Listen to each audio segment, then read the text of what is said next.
Good morning and welcome back to my channel.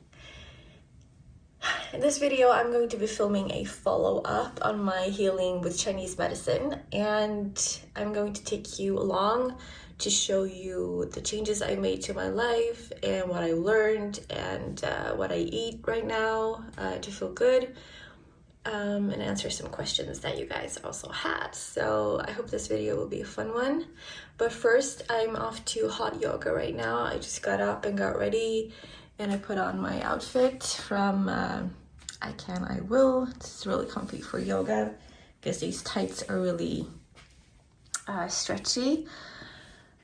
I still got some time before I'm gonna go, so I made myself a little decaf espresso.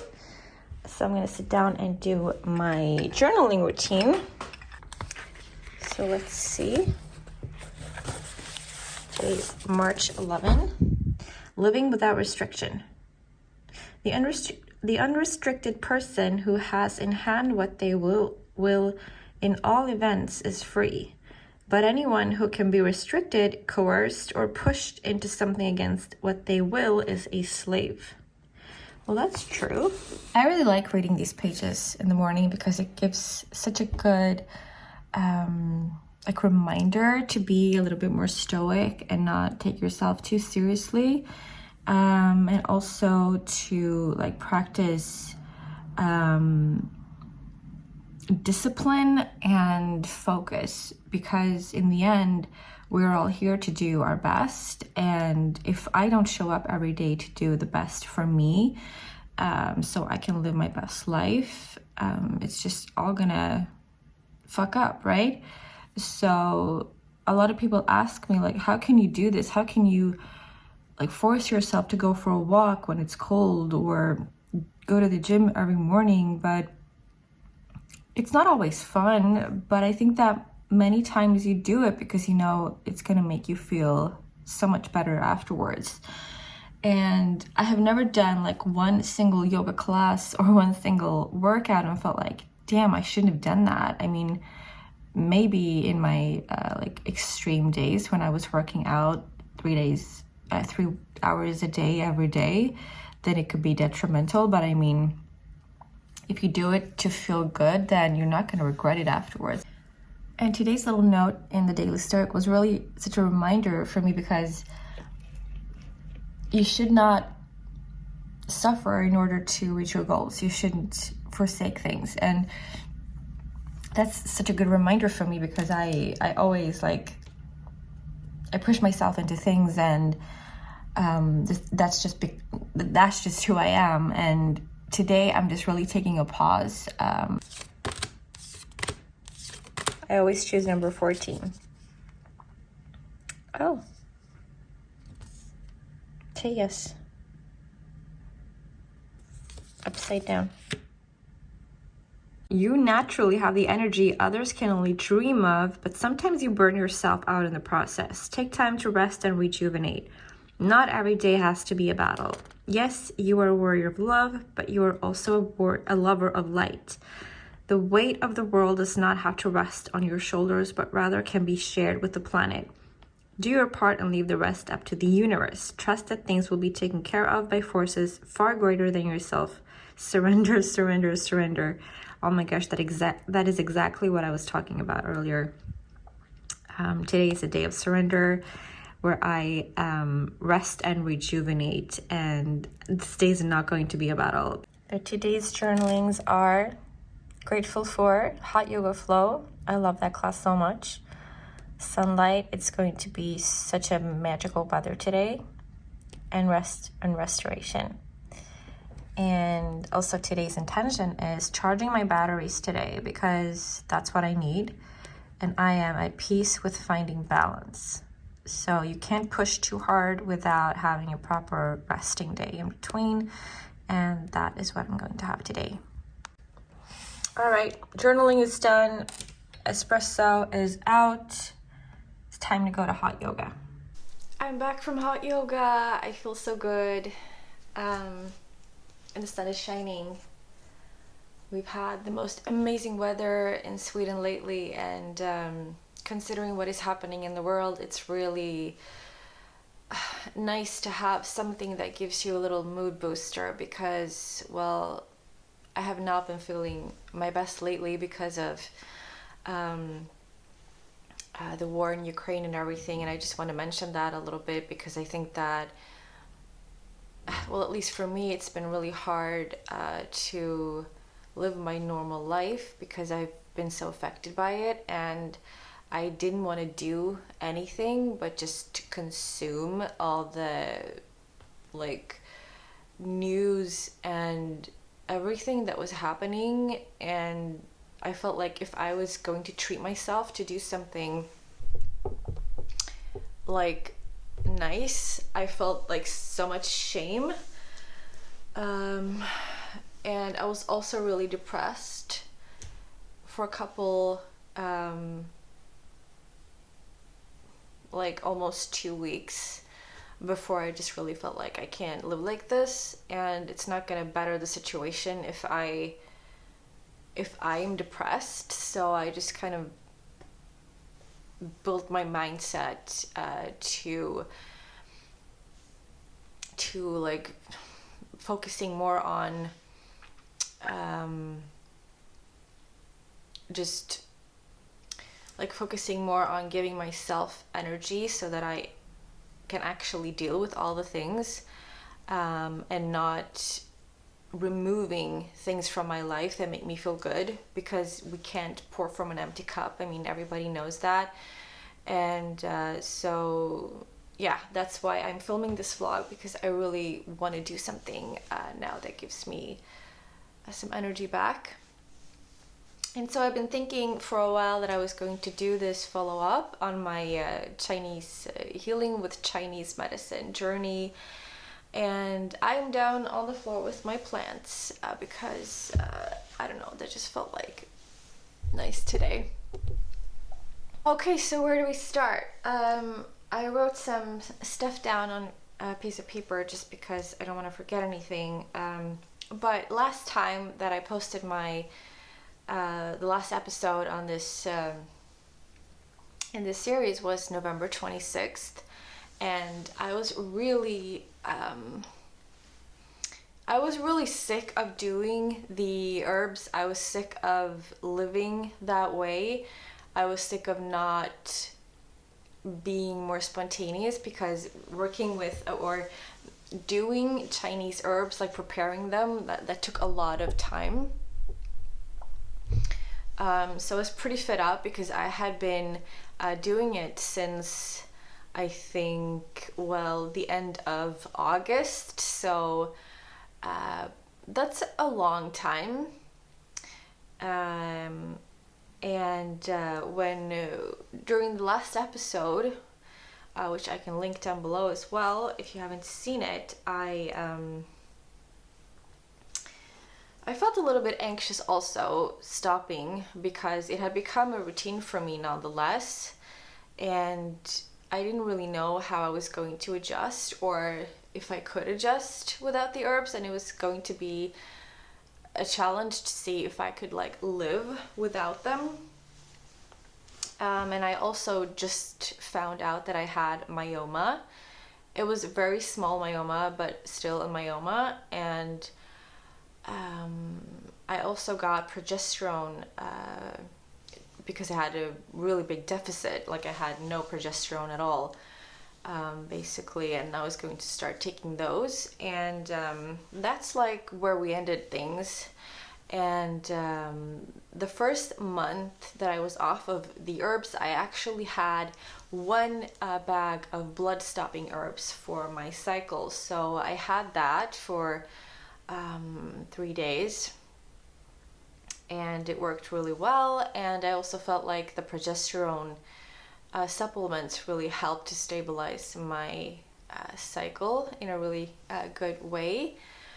And I'm still taking them, and I think it's good that I do, because I've been really opposed to supplements in the past, and especially everything that comes to hormones. But I guess when you're not 100% in balance, you have to consider what options there are to feel good. And yeah, I'm taking the progesterone now, and I think I have about 2 months left of that, so we'll see how that goes. But still, I stopped doing the herbs and it went pretty well. Like I wouldn't say that I have missed them, and it's actually been 4 months now since I was on herbs, and it's been off and on. I think that I have gained a lot of tools from this journey that has helped me adjust my life in a better way, because now when I am more aware of my issues, I can like plan ahead. I can think one extra time before I do something. Is this going to affect me? How is it going to affect me? And how can I prepare to make it as mild as possible? So the symptoms that I had when I started the treatment was my sleep was bad, my digestion was off, my mood was off, I had severe PMS, severe like issues during my cycle, and I also had a lot of cravings going on. Like I think that my blood sugar was all over the place, and I was also doing emotional eating, like a lot of it. So, and I think that what I realized and what we kind of realized together along with the doctor and everything, that everything was pretty much connected to my cycle. And that was really good because I have been studying now the female cycle a lot, and I can see like tendencies where I was off. And I also have a background of doing a lot of heavy workouts, and that is something that affects the hormones a lot, and especially the progesterone, which I was in a deficit. So I have learned, like, by finding the elements that are sensitive for me, I can also now adjust the way that I live in every different angle so that it can like be as good as it can. I would say that I actually experienced a more balanced and better well-being in all. But what I think is the most important thing that I can take away from this journey is that I gained these tools that I was talking about. It was like a journey of self-discovery for me, where I, like every week, I would like feel into what is going on this week and how am I dealing with that, and how are the herbs affecting that, and how are they helping me, what is not working, what is working, what do I need to change in order to get the results that I want. So it was a very expansive journey for me, and just getting to know the common denominators for me that I need to be aware of, and knowing that I can control those things in various ways. So for me, I have done great adjustments in food, in sleep, movement, and it is all connected to my cycle. So also becoming aware of which phase I am in and what I can do during that particular phase. To sum it up, what did I learn from this experience of trying Chinese herbal medicine and acupuncture? I have gained a more balanced lifestyle. I think a lot about how I plan my days, what I do to preserve my energy. I think a lot about what type of foods I eat, when I eat it, how much I eat, because that's a big thing for me. A lot of people are saying that women should not skip breakfast or do intermittent fasting if they have hormonal imbalance, but I have tried having breakfast and it doesn't work for me. So I'm still doing intermittent fasting, and I eat my first meal around 12 or 1 o'clock, and I think that feels really good. I also cut down on meal size because I was stressing my inner organs by eating too much,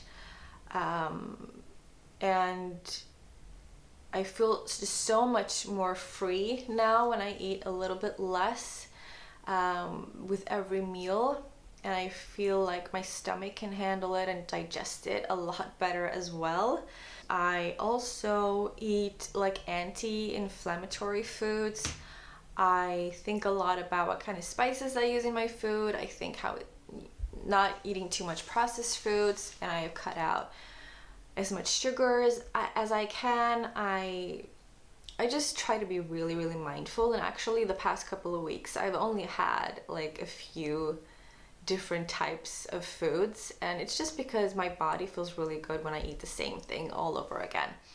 And I'm not saying that that works for everyone, but it works really, really well for me. I've been eating the same dinner every night for months now, and I still love it so much. And when I get to the point where I don't want it anymore, I'm just gonna switch it up. But for now, it's like I can't do anything else, and I crave it every single evening. So it's also kind of a little bit of biohacking for me. I mean, I've done a lot of research in the past and also now, and I'm just really interested in how much nutrients you can get into the body and just pairing different foods. I love that stuff. And I've also become really interested in herbology during this journey. So I'm definitely going to take that interest up and learn a lot more. I don't have too much herbal tea because I'm not a tea person, but I have it every once in a while, and I have definitely done a big change when it comes to coffee because I was having so much caffeine, and now I don't have caffeine at all. I have caffeine sometimes when I'm out and I don't have any options. But I have to be really mindful and not have it past like 2 o'clock, because when I do, I can't sleep. Like last night, I slept like 5 hours. I couldn't fall asleep because I had coffee around 3 o'clock. So I have to be really mindful. And I mean, of course, you can stray from your plan every once in a while, but you have to be really consider that it will have consequences, and be ready to deal with them. And obviously yesterday I wasn't at all ready to deal with them. I was just laying in bed until like 12 midnight and reading. I couldn't fall asleep, and I haven't had that kind of a night in so many weeks, but yesterday it just hit me. So I'm being really mindful with coffee. I also found a really good alternative to decaf, which is called Chica Roast. I can leave a link down below. It's not sponsored or anything. I just want to talk a little bit about it because it's such a good alternative, and it tastes amazing. It has like a nutty coffee flavor. I love it so much. You can brew it or just put it in hot water. It tastes amazing.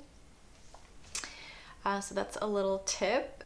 And I also amped up my sleeping routine. So now in the evening, I get tired at around the same time every day, and that is this is a slight boring or thing that I'm not too happy about, but it is what it is. I get tired around 8 p.m. every single evening.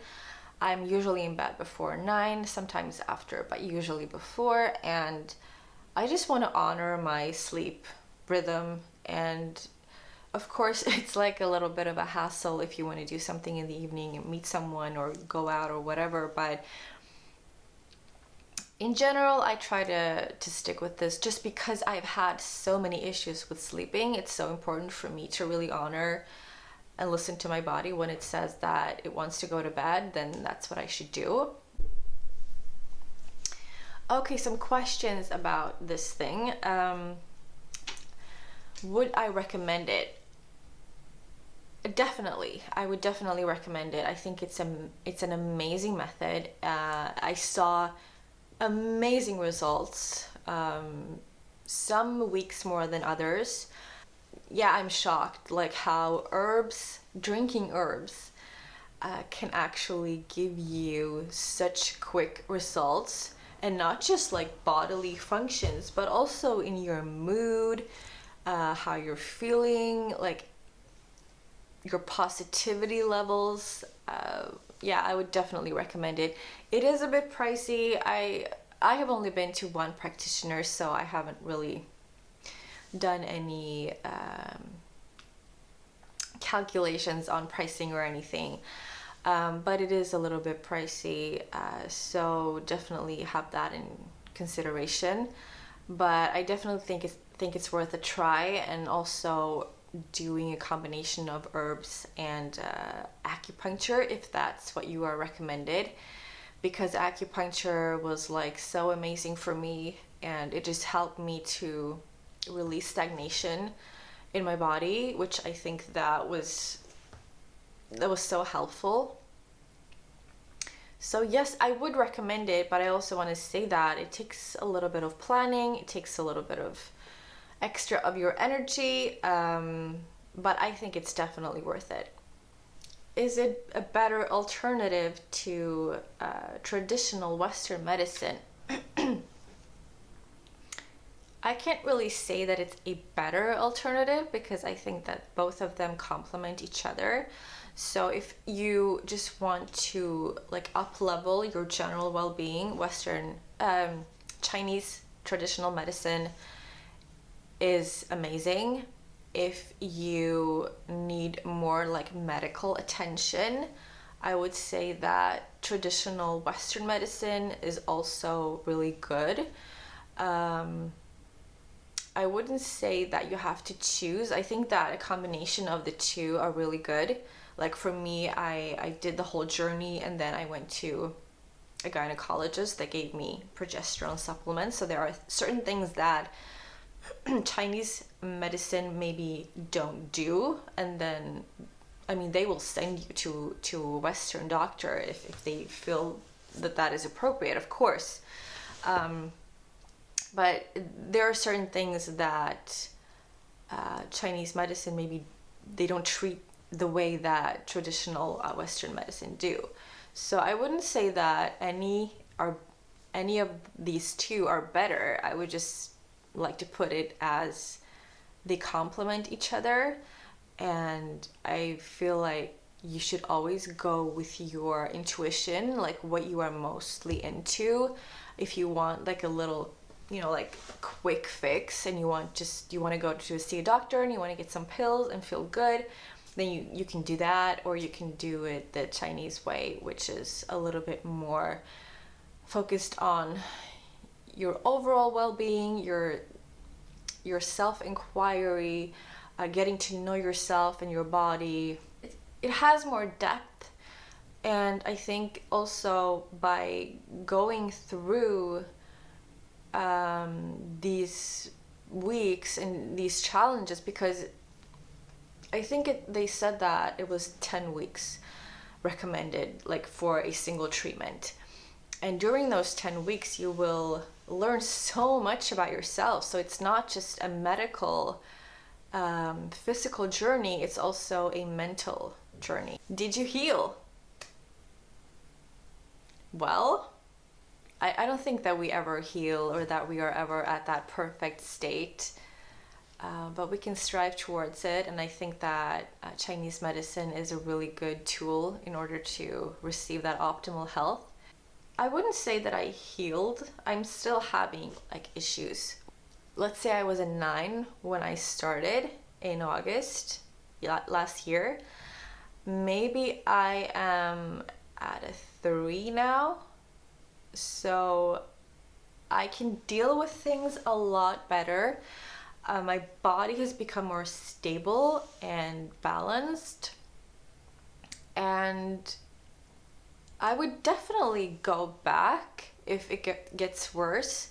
But right now I feel like I can take care of myself.